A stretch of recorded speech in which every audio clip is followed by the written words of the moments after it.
The purpose of the biobank is because when we started this project, it was a couple of years ago now, we realised that research had actually been pretty seriously hampered by a lack of really coherent samples. And by that I don't just mean the samples themselves, I mean the history of those samples, so the data that was attached to them, how they were processed, how they've been stored, so that you could be sure the samples we were using you were going to get true answers from. The biobank stores post-mortem samples, blood, faeces, urine, saliva and environmental samples including soil and pasture. Berwick Farm decided to start helping the biobank because we sadly had a really long history with a lot of cases on the farm. So over the years, and that's going right back to really when we started in 1990. It has a really devastating effect on the staff because we're there to help the horses.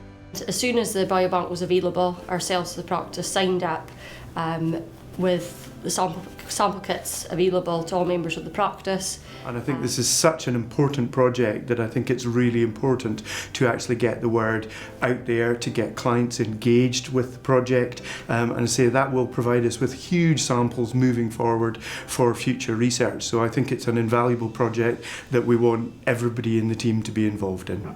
A real role for equine charities, I think, is to try and engage with government so that the voice of the equine stakeholders is heard. We've worked really hard on that, both through DEFRA and Scottish Government and the other devolved administrations around equine identification, because that's the pivotal piece of what underlies equine health and welfare. We need to know who owns the horses and responsibilities and where the horses are.